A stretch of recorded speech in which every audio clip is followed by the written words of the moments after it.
Hi, I'm Stewart Spinks and welcome to episode 167 of my podcast, Beekeeping Short and Sweet. Have you ever tried to move beehives?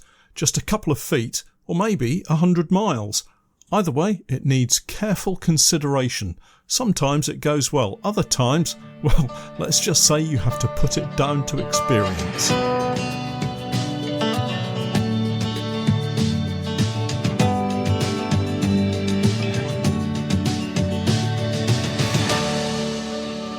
Beekeeping Short and Sweet, a beekeeping podcast for the inquisitive beekeeper with a short attention span. A beekeeper, in fact, just like me. I'm delighted to say that our podcast is now sponsored in part by Simon the Beekeeper.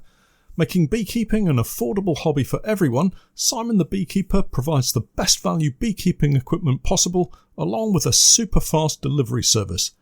The bees won't wait, so their customers don't have to either. Visit the website at www.simonthebeekeeper.co.uk. It's podcast time again, welcome back, and another week has gone rushing by, and we're into the first week of July already. Where on earth does the time go? It's been an eventful week. Some of you who follow me on Patreon and more generally on social media will know we've been moving our bees to a borage pollination job. I explained what we were up to last week here on the podcast, and I can report back that we did indeed manage to get the bees onto the borage fields with not too many hiccups. Before we get into the detail of all that, though, we do need to talk about the weather. One of my pet subjects, of course, along with most other beekeepers, always a watchful eye on the weather forecast and a hope for some overnight rain and nice, warm, sunny days. Well, the last week has been quite changeable. We've had sunshine on occasions, but it's been mostly overcast and, to be honest, a little bit cool and decidedly wet. Not the greatest conditions for our bees to get out and forage on what little has been available to them, but at the start of this week I've seen a host of plants explode into flower, most noticeably lime trees and brambles. It marks the start of the summer season for me. It feels a little later than last year though, but not by any lengthy period, and now the limes are flowering, the bees will be off like a rocket. Now this is the native non-citrus variety, has the Latin name of Tilia, and is, I think, called basswood in North America. It can be quite productive for our bees, but here at my apiaries we see far more bramble or blackberry than limes.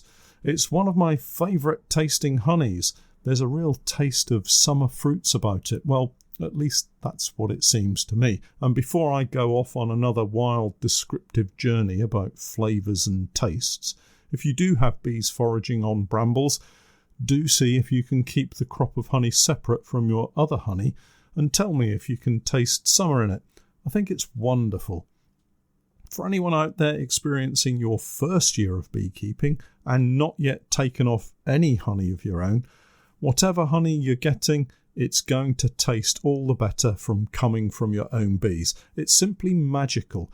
The day you taste your very first crop of honey, it's not just the taste and flavours that you're experiencing, it's all that hard work, time spent looking after your bees, the care and effort that you've put in to get them to this point, and the season-long experiences that you've had as you carry out inspections, add supers, and watch your colonies grow.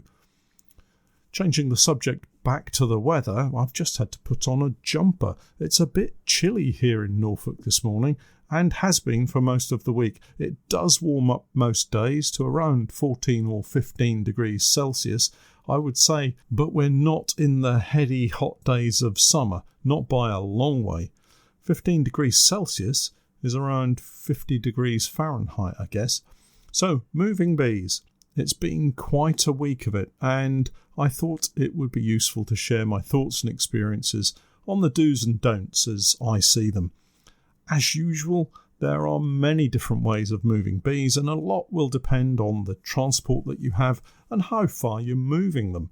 If you're a seasoned pro, a commercial migratory bee farmer, you can probably teach me a thing or two about moving bees, but I thought it might be useful for anyone starting out to get a heads up on what to expect and for me just to share some of my experiences in moving bees. Firstly, always expect the unexpected. Most times I've moved bees, it's been perfectly fine, but there's always the chance of things heading south quite quickly. So do be aware of this and try to anticipate most eventualities. I'm sure you'll be amused to hear, but I've signed up to a recovery service for my truck, typically shutting the barn door after the horse has long since gone, but better late than never. The truck has actually been performing well since its expensive fix, but let's not tempt fate, as it were. Moving bees within an apiary can be just as fraught as moving them hundreds of miles if you've not done it before. So, as with all these things in beekeeping, preparation is the key. Firstly, remember the old rule about 3 feet or 3 miles. Basically, you can move your bees a little or a lot, but don't move them more than a little or less than a lot. Well, if you get what I mean. That sounds a little bit confusing, but basically, if you move a hive within an apiary, the flying bees are going to return with precision to the place that the hive was last at. So if you move the hive, let's say 3 or 4 meters away from its original position, the bees, having flown out to forage, will return to the apiary and not be able to make out where their hive is.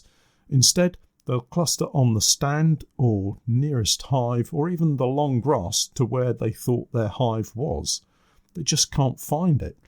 Amazing though this may seem, it's true. If you want to move your colony within your back garden setup, then a little at a time is really the only way. The alternative is to move them a long way, maybe to a friend's apiary. Give them an extended holiday at a new location, several weeks in this case, and then move them back again. That works quite well, but the apiary needs to be a good 3 miles away at least if you're moving them out. The other point here is to make sure that you have some help to lift the hive. They are large, awkward lumps, and it's far easier to have someone help than to try to do it all yourself. If you're moving them in your own apiary, there's no need to block up the entrance. Simply move them late in the evening or give them a little smoke across the entrance before lifting it. Oh, and do remember to wear your bee suit with the veil up. You know what's going to happen if you don't. Now, if you're looking to move bees any great distance at all, and by this I mean more than 3 miles, a little more preparation is called for. We used to use my old Skoda Octavia estate car to move hives. Seats folded flat, 6 hives at a time, all very cosy but not terribly practical these days. But the practical arrangement of strapping up the hives and blocking the entrances all apply just the same. Let's look at blocking the entrance. With so many different hives on the market, it's just impossible to have one solution to fit all. The simple fact is you need to prevent bees from getting out of the hive while you move them. Wooden floors with wooden entrance blocks can have those blocks removed and rotated to block up the entrance, and then that wooden block wedged in place with a bit of grass or card pushed in at the side with the hive tool. Honestly, I find this such a pain to do. More often than not, the bees have properlised the entrance block in place. The weight of the hive on top makes it nearly impossible to remove it easily. The bees get angry, the smoker goes out, and then being stung on the finger isn't all that pleasant. The colony, having been victorious in repelling you, stand guard at the wide gap in the floor where the entrance block previously sat, and is now left in the long grass at the foot of the hive, and you've got to retrieve it before having another go at pushing it back in place. My preference is a strip of foam, about 1 inch square and cut to a little longer than the gap in the entrance block. I stand to one side of the hive, lower the foam and push it in place using my hive tool, blocking the entrance easily and quickly, always remembering to leave a short tag end for easy removal when you get to the destination apiary. This works for all of our entrances. Sometimes we have hives without entrance blocks, and for this we use a long strip of foam pushed in across the entire width of the floor. and it even works well for our honey pour hives, which use a thin plastic strip as an entrance. Now let's talk straps for a moment. I've talked about them before, but having spent a week moving bees and using a range of straps, I can honestly say I've tried out a few now, and they all work well, but there is a right way and a wrong way of strapping your hives. Again, there will be beekeepers out there who have a particular method that works well for them, but what I found out this week is that there are no shortcuts to securing a beehive safely, particularly for a long journey. The simple fact is that more straps are better than less, and it takes time to get all of it done properly. So this week we moved the bees to the borage, a 2-hour journey using the truck and trailer, and preparation here is the key without doubt, and we had that sorted well in advance. On the day of the move, for each given apiary, I would drive around and strap the hives in readiness. This takes some considerable time for one person. Much better to have 2 people do it, as one can help lift the hive to get the straps under while the other feeds the straps around. Regardless of what straps you're using, without doubt 2 straps are better than 1. I found this out to my cost this week, and although it's time consuming, the benefits far outweigh the costs. The first trip, and as I've said before, this is the first time for us heading to a remote location for pollination of borage. Anyway, the first trip was a belt and braces trip. Each hive was double strapped. Do take a look at my video showing how to do this if you're unfamiliar. But each hive had 2 straps side by side, securing each hive tightly. These were lifted onto the truck or trailer and stacked equally to make sure the height was the same across each row, and each row was in turn double strapped with ratchet straps to fix the hives to the truck or trailer. This takes up a lot of straps, so do plan well ahead and make sure that you've got enough kit for what you intend to move. Our trailer has a rubber block type suspension unit in the axles, which is quite a bouncy ride without any weight on the trailer, but with a quantity of hives loaded, it settles down quite nicely. I hear a lot of bad press about moving bees using this type of trailer suspension, but so far it seems to have been okay. That is, as long as you have your hives strapped firmly. Which brings me on to move number 3. Time was short, I was getting tired, so against my better judgment, I used a single strap on each hive and a single strap to fix the hives to the trailer.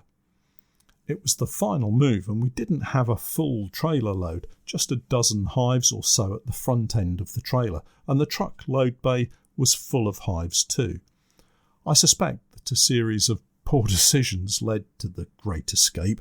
At this point, I would say nothing terrible happened, just the usual beekeeping cock-ups to frustrate, add work, and add a few stings to the mixing pot too.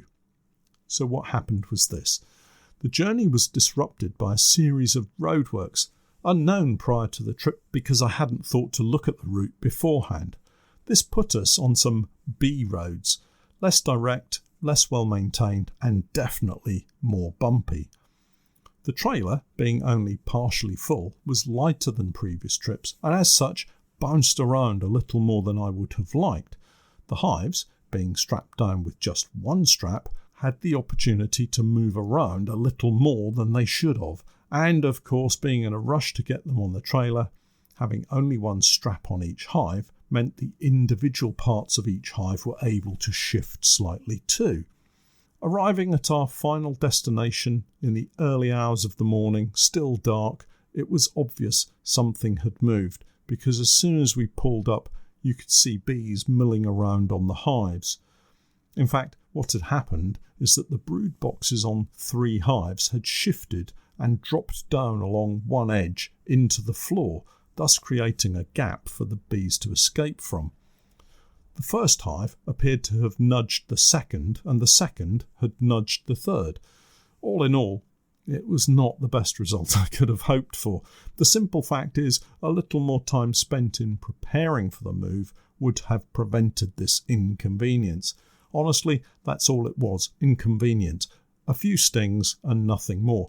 but it could have been a lot worse had the load shifted and we had lost a hive off the trailer at 55 miles per hour. So, in summary, however you're moving your bees and however small or great the distance, do the preparation work properly. Spend time getting everything organised and save yourself time and frustration when you move your bees. But most of all, keep yourself and those helping you safe. You really don't want to be missing a beehive off your trailer after a long journey to the borage. Something else you don't want to be missing is my latest podcast. A podcast subscription will get you the very latest tips and techniques from me each week as they're released. As things stand, it's going to cost less than a couple of Starbucks coffees. And remember, that's drive-through prices. Head over to my Patreon page and sign up to my Podcast Plus tier for the very latest beekeeping chat and an occasional road safety message. Well, that's it for this week. I'll catch up with you all again next time. But for now, I'm Stewart Spinks, and that was Beekeeping Short and Sweet.